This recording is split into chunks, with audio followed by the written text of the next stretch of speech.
Շուշանի Կտանյանն ու Իրինան Նանսենի անվան նախկին մանկատան շրջանավարտներն են։ 18 տարին լրանալուց հետո տեղափոխվել են Տիրամայր Հայաստան կենտրոն։ Արդեն 2 տարի բնակվում են այստեղ, սպասում են բնակարան ստանալու իրենց հերթին։ Աղջիկներից երկուսին Մարալիկի սոցիալական թաղամասում պետք է 1 սենյականոց բնակարան հատկացնեն, մեկին մուշ 2-ում։ Այս ամենը սակայն խոսակցությունների մակարդակում է, փաստաթղթային ձևակերպումներ դեռ չկան։ Ամեն տարի կգրանցեին, հետո որ տեղափոխվեցինք, սկզբից ասին, որ ինչ-որ հոկտեմբերի մեջ կստանան կամ նոյեմբերի, հետո էլի ընդհատվեց, տները պատրաստ չէին, ինչ-որ, հետո ասին, որ ինչ-որ գարնան մեջ կտան, ու էլի ընդհանրապես տեղեկություն չունեմ, երբ կտան,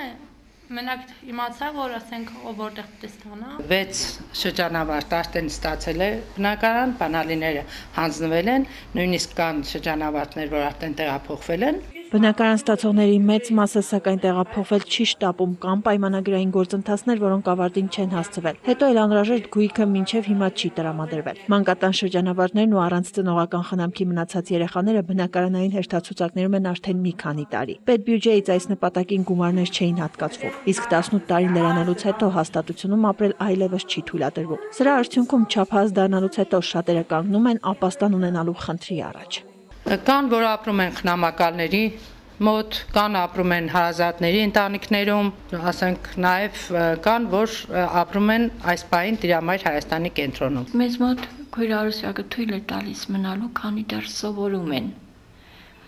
Վերջապես մարդը ապրելու համար պետք է կարողանա իր մինիմալ կարիքները բավարարել անձամբ։ Բնակարաններ շահառուներին առաջարկվում է Գյումրիում, Մարալիկում, Սպիտակում և Ստեփանավանում։ Մարալիկի սոցիալական թաղամասում 12 բնակարան է առանձնացվել, ևս 10-ը հատկացվելու է առաջիկայում։ 1 սենյականոցները տրամադրվում են մեր մարզում, իսկ Ստեփանավանում և Սպիտակում երեխաները կապահովեն բնակ տարածքով։ Խոսքը 3 սենյականոց քոթեջների մասին է, որտեղ ապրելու են 3 հոգով։ Այս տարբերակին սակայն երեխաները դեմ են։ Դժգոհություններ անշուշտ կլինեն, որովհետև անկախությունը տեսնում եք սահմանափակվում է, բայց այս պարագային եւս կարգի խախտում չի լինում, որովհետև ըստ բնակարան տրամադրելու կարգի հստակ նշվում է, որ տրամադրվում է սոցիալական նվազագույն չափորոշիչներին համապատասխան 1 սենյականոց բնակարան կամ բնակելի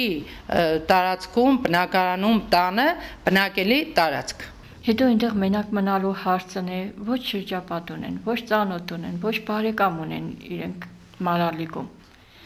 Կոնկրետ մարդկանց մենակ բնակարան տալը քիչ է, գոնե առաջնահերթ աշխատանք է պետք։ Հատկապես փոքր քաղաքներում աշխատանք գտնելը մանկատան շրջանավարտների համար կրկնակի դժվարություն է։ Նրանցից 3-ի զբաղվածության խնդիրը փորձում է լուծել Տիրամայր Հայաստան կենտրոնը։ Հիմա աղջիկները հմտանում են ընտրած մասնագիտությունների ուղղություններով, ուսումն ավարտելուց հետո աշխատանք ունենալու հույսերը չեն կորցնում։ Խարացին սովորեց հետո, ավարտելուց հետո կցանկանայի աշխատել ինչ-որ միտեղ, այնտեղ կես տարի կավարտելուց, տեսնեմ ոնց կընթանա։ Լավ կլինի։ Իրինայի լավատեսությունը սակայն մյուսների համար այնքան էլ վարակիչ չէ։ Բնակարանային հերթացուցակներում մեր մարզից հաշվառված է 38 չափահաս։ Նրանցից 28-ը այս տարի բնակարանատեր կդառնան, մյուսները նորից կշարունակեն մնալ առանց տանիքի։ Եթե խոստումը հեշտական չէ, ապա բնակարանները կհատկացվեն 10 տարի ժամկետով, որից հետո նոր երեխաները բնակարանի սեփականատեր կճանաչվեն։ Խնդիրն այն է, որ նախորդ տարիներին եղել են դեպքեր, երբ վերջիններս բնակարանը վաճառել են, նորից հայտնվել փողոցում։